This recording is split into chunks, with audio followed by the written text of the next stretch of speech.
bien là? Pourquoi tu compliques toujours les choses? Pourquoi il faut toujours changer? Dans un couple, il y en a souvent un qui dit on a déjà tellement. Et puis l'autre qui répond mais on peut tellement mieux faire. Et la vérité, c'est que les deux ont raison. En fait, je vais vous expliquer pourquoi cette tension, elle n'est pas un problème à résoudre, mais c'est un équilibre à trouver.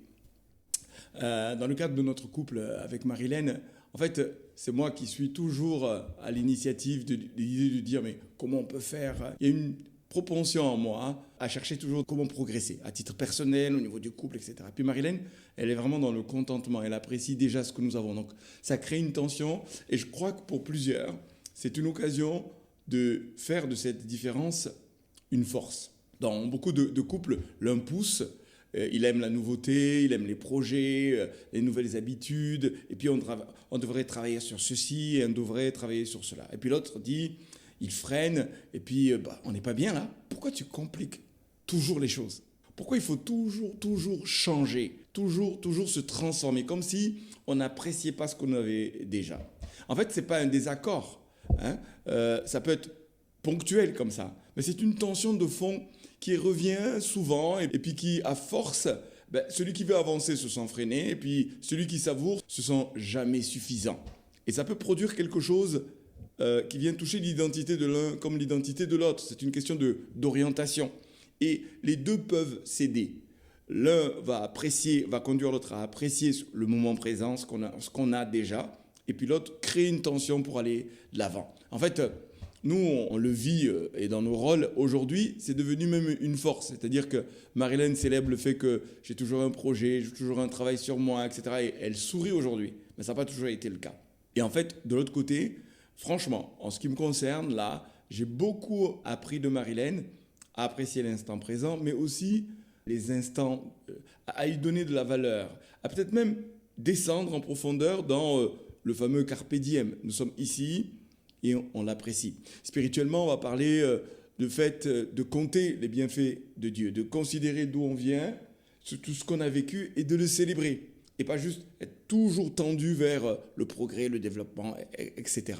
Et c'est une attitude de vie qui conduit au contentement, mais à vivre dans la joie en fait, à célébrer la joie, à vraiment comme mettre sur son compte le parcours qu'on a accompli ensemble, mais aussi vraiment comme développer et apprécier ce qui se met en place.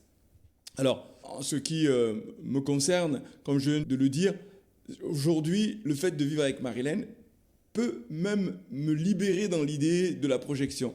Parce que c'est comme si elle assurait les bases, elle assurait le fonctionnement du aujourd'hui, et moi je peux donc me projeter de l'avant. Et en fait, qu'est-ce qui se fait? On fait équipe.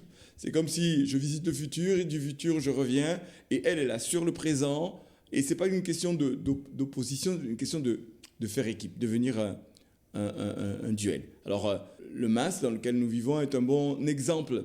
C'est-à-dire que la vision, je l'ai portée, mais elle a habité. Alors du coup, il y a des moments, ça crée des tensions parce que je suis toujours en train d'essayer de propulser les choses dans l'avant, mais elle va dire la gestion du quotidien. Et les deux doivent absolument se synergiser. C'est-à-dire le fait qu'elle assure, elle consolide ce que nous avons, permet d'avoir une base pour se projeter. Sans cela, eh bien ma projection se baserait pas sur quelque chose de suffisamment solide. Et du coup, ça devient à un moment donné une habitude de créer cela, d'instaurer ce type de dynamique. Alors, l'autre peut ressentir comme on n'a jamais assez, une forme de fatigue face à l'exigence. Et c'est notre cas. Mais c'est important que, parce qu'on se connaît, on se respecte.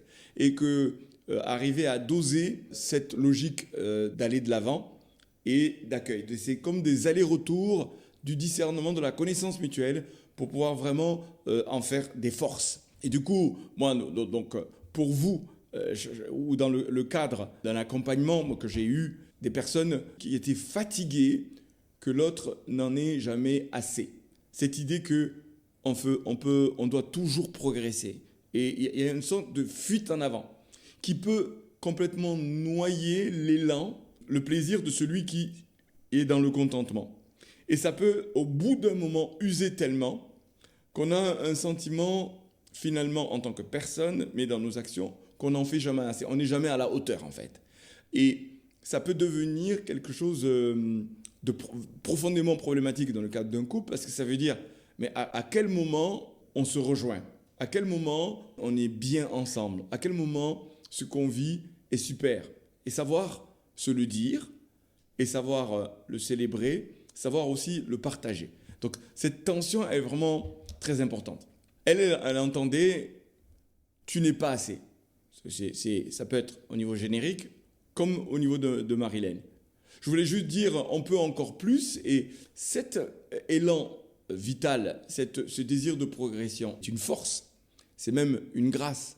Sauf que quand il y en a trop, sans être dans la logique de faire équipe ensemble, eh bien, ce plus devient un moins, et ça vient heurter quelque chose dans le cadre du couple. Et du coup, moi, j'ai fini de comprendre que ce n'était pas un désaccord sur le couple, c'est en fait presque deux langages différents. C'est deux approches différentes qui peuvent véritablement faire une différence et devenir une pleine force.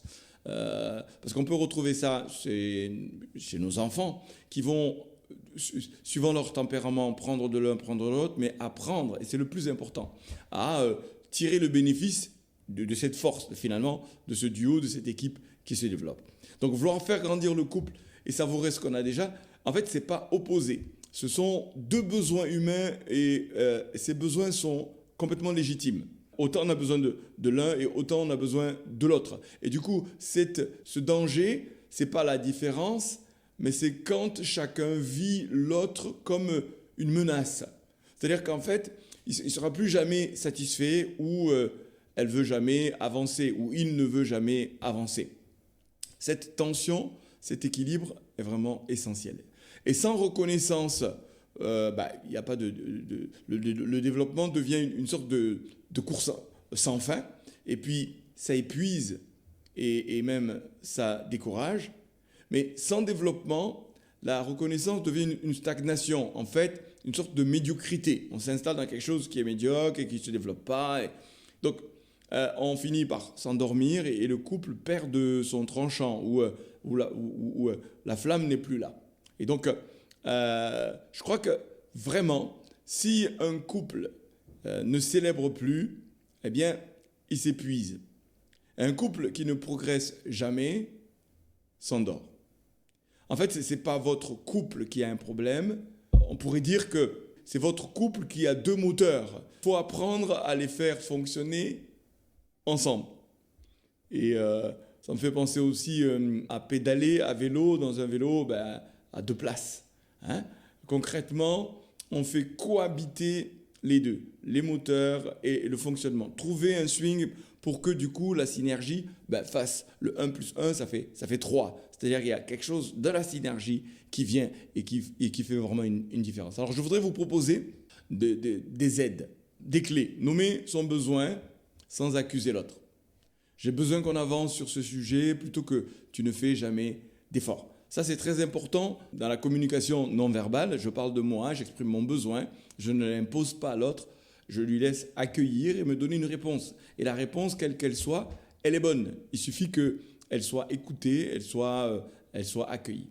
Et l'idée aussi, c'est célébrer avant de proposer. En fait, commencer chaque échange sur le couple par ce qui va déjà. C'est-à-dire, nous avons déjà ceci et je l'apprécie avant d'ouvrir de nouveaux chantiers. Et là, moi, je suis vraiment à l'école de cela parce que je me lève chaque matin, il y a quelque chose de nouveau qui vient me stimuler. C'est une question de nature. Mais se poser et apprécier ce qu'on a vécu là, hier, avant-hier, et franchement, avec les années, c'est là où je vois l'imprégnation de Marilène sur moi, d'apprécier, d'être heureux de ce qu'on vit. Et donc, cette démarche se conjugue par une culture de la reconnaissance. Puis, choisir un chantier à la fois, pas 5 projets en parallèle. Vous savez, les personnes qui sont dans le contentement ont en général la logique de traiter un dossier à la fois. C'est-à-dire, on ne peut pas faire 1000 choses à la fois. Je pense que ça va avec. C'est cette idée de projection en avant, plusieurs projets en même temps, mais c'est un après l'autre. Et ce que je suggère aussi, c'est que celui qui est dans une projection en avant, prenne la dynamique et l'autre définit le rythme, les projets ou les priorités. D'accord? Donc, du coup, on décide des objectifs en commun et puis on les porte à deux, avec des temps de pause.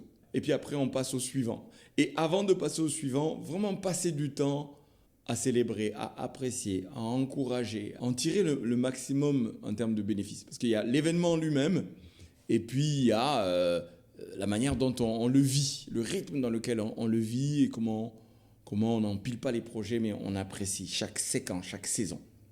Hein? On ne choisit pas entre avancer et savourer. On apprend à faire les deux, chacun son tour. On peut être dans un moment où, par exemple dans nos 17-17, il y a l'équilibre des deux. On parle d'où on vient, on systématise le fait que le mois qui vient de passer, qu'est-ce qu'on a vécu et comment on peut l'apprécier. C'est comme si on le goûtait une deuxième fois. C'est un plat réchauffé. Hein? On le réchauffe encore. Il y a des plats comme ça, plus on les réchauffe, mieux c'est. Et c'est très, très important, cette culture de reconnaissance, tout en se projetant. Et à faire les deux, vraiment, c'est magnifique. Et donc, si je devais résumer ça en une phrase, en fait, ce serait celle-ci. L'importance d'apprécier tout en étant ouvert à la projection et au développement. Le couple qui dure n'est pas celui qui a réglé cette tension, mais c'est celui qui a arrêté de la voir comme un problème. Alors, j'ai écrit un e-book qui s'appelle « Les 5 clés pour bien gérer les conflits dans le couple ». En fait, le lien est en description et je serai très heureux d'avoir vos retours après avoir téléchargé ce cadeau.